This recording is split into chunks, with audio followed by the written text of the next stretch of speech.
आज ये आरओ परीक्षा जो यूपी में हो रही है उसके टेस्ट में पूछा गया प्रश्न है। ये जो बच्चे हैं आरओ परीक्षा दे रहे हैं उनके टेस्ट में आया हुआ प्रश्न है, तो थोड़ा सा इसको डिस्कस कर लेते हैं। टॉपिक है निबंध का, डिजिटल युग में साहित्य और संस्कृति। इसको कैसे डील करना चाहिए, या अगर मैं लिखता तो कैसे लिखता। क्योंकि निबंध है, सबके अपने अपने विचार हैं और कोई गलत नहीं है, ठीक है। तो सबसे पहले डिजिटल युग, शुरू में आप बताएं कि डिजिटल युग 21वीं सदी जो है इसको डिजिटल युग कहा जा रहा है।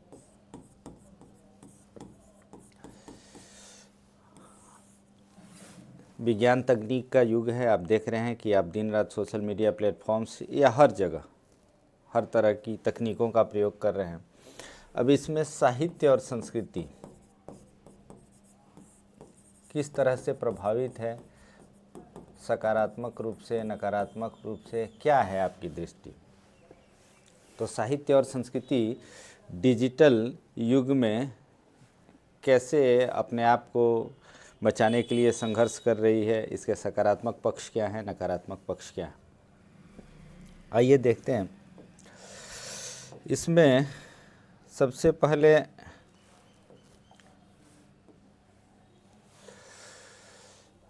आप निबंध की शुरुआत करें तो बताएं कि 21वीं सदी तकनीक की सदी है, डिजिटल युग है।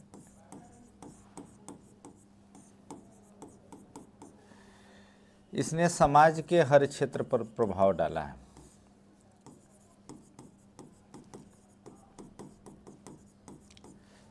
इसी में है साहित्य और संस्कृति।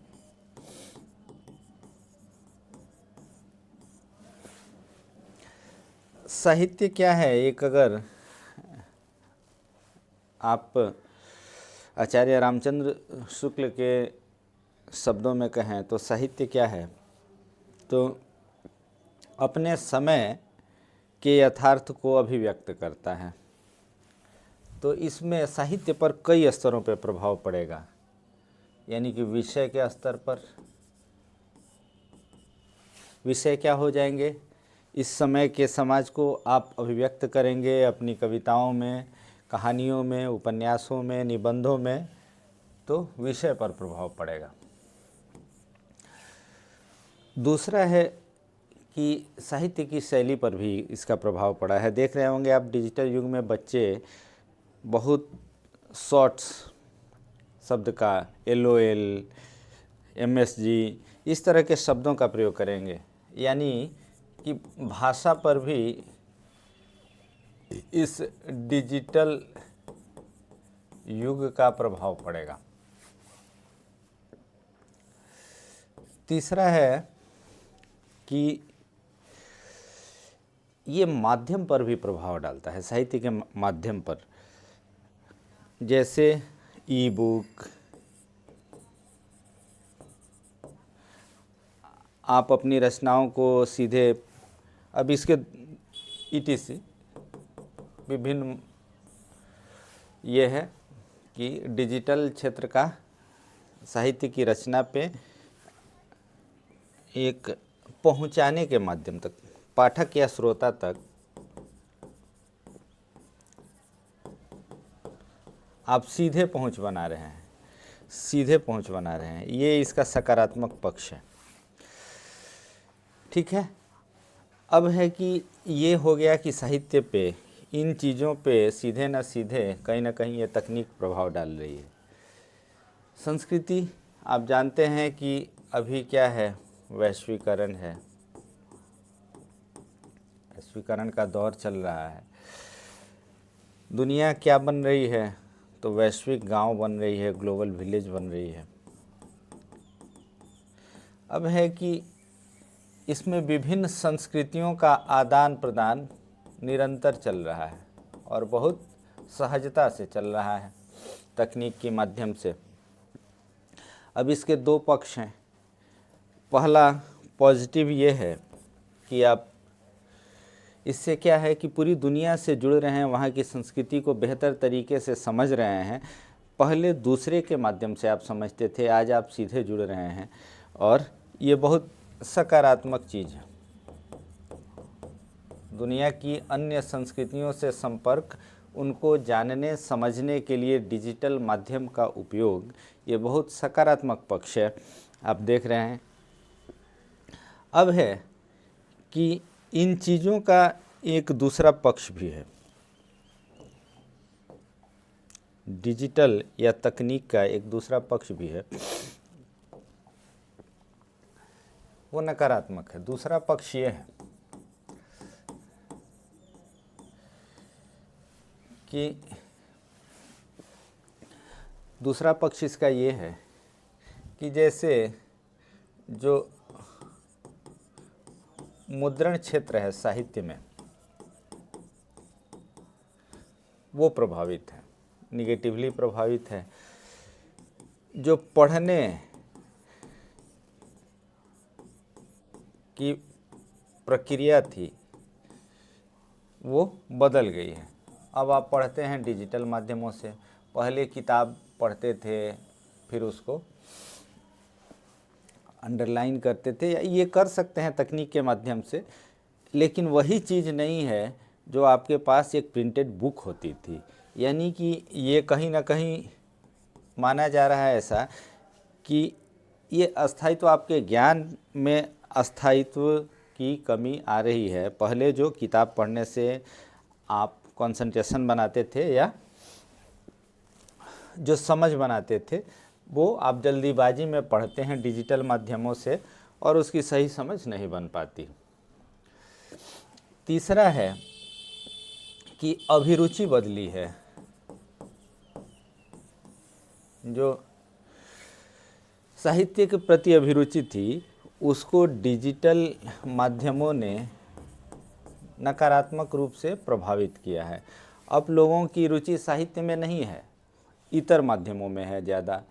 वो रील्स देखते हैं इधर उधर। अब जो खाली समय बचता था, लोग साहित्य को पढ़ने में या साहित्य रचने में लगाते थे, वो समय अब कहाँ जा रहा है? सोशल मीडिया प्लेटफॉर्म पे जा रहा है। ये है। तीसरा है कि ये मेरा व्यवहारिक अनुभव है कि मैं एक प्रकाशक के पास बैठा था, तो एक किताब खोजने पर भी नहीं मिल रही थी। इसका कारण उन्होंने बताया कि आजकल इंटरनेट के माध्यम से बच्चे क्या कर रहे हैं, सीधे यूट्यूब या अन्य माध्यमों से देख के अब वो टेक्स्ट की किताबें नहीं पढ़ रहे हैं। यानी कि ये भी बदला है अभिरुचि में कि अब क्या है कि सब कुछ परिणाम आधारित हो गया है, मानसिकता बदली है। इसको आप जोड़ सकते हैं संस्कृति से भी कि वैश्विक संस्कृति ने हमारी संस्कृति को सकारात्मक रूप से तो प्रभावित किया ही है, लेकिन एक मिश्रित संस्कृति जन्म ले रही है इन माध्यमों के द्वारा, जो सकारात्मक भी है और नकारात्मक है। चूँकि निगेटिव चीज़ें आदमी जल्दी अडॉप्ट करता है, उनको जल्दी पकड़ता है, इसलिए सकारात्मक से ज़्यादा क्या हो गया है, सोशल मीडिया ने आज के समाज पर सुप्रभाव से ज़्यादा दुष्प्रभाव डाला है। ये आप मानेंगे। दूसरा है कि इसने क्या किया है कि अलग अलग सोशल मीडिया प्लेटफॉर्म्स हर तरह की अधकचरी, सही गलत जानकारी दे रहे हैं। अब है कि आपको जिस तरह की जानकारी चाहिए किसी भी विषय पे, वह ठोस रूप में उपलब्ध नहीं है। आपको चयन करना है, आपके विवेक पर है कि आप उस विषय पर क्या देखना चाहते हैं, क्या पढ़ना चाहते हैं। तो इससे क्या है कि एक ऐसी अपसंस्कृति का विकास हुआ है जिसका दुष्प्रभाव समाज पर दिख रहा है, और ये दबी जुबान से हर कोई मान रहा है कि सोशल मीडिया या डिजिटल युग ने सांस्कृतिक क्षरण की जो प्रक्रिया है उसको तीव्र कर दी। चौथा आप देखेंगे कि इस डिजिटल प्लेटफॉर्म को विभिन्न तरह के अपराधों के पीछे भी कारण माना जा रहा है। विभिन्न तरह के अपराध इसके पीछे, अगर मान लीजिए आतंकवाद की कार्रवाई करनी है, आतंकवाद आपको चाहिए तो बम बनाने का तरीका उपलब्ध है। जिस तरह का विभिन्न तरह के मतलब वीडियोज़ को देख के और इन्फॉर्मेशन को आप इजीली पा करके किसी भी तरह की अपराध की घटना को अंजाम देने में सहजता महसूस करते हैं। तीसरा है कि ओवरऑल इसने एक ऐसी सांस्कृतिक क्षरण को जन्म दिया है जिसे हमारा समाज स्वीकार्य नहीं करता है। इसका दुष्प्रभाव हर क्षेत्र में आपको देखने को मिल सकता है, ये अलग विषय है एक टोटली। तो इस तरह से आप देखेंगे तो दोनों को मिला के आप इस निष्कर्ष पर पहुंचेंगे कि क्या हुआ है कि डिजिटल तकनीक ने या इस डिजिटल युग ने जहां साहित्य और संस्कृति में विभिन्न वांछित तत्वों को पॉजिटिव चीज़ों को जोड़ने में मदद की है।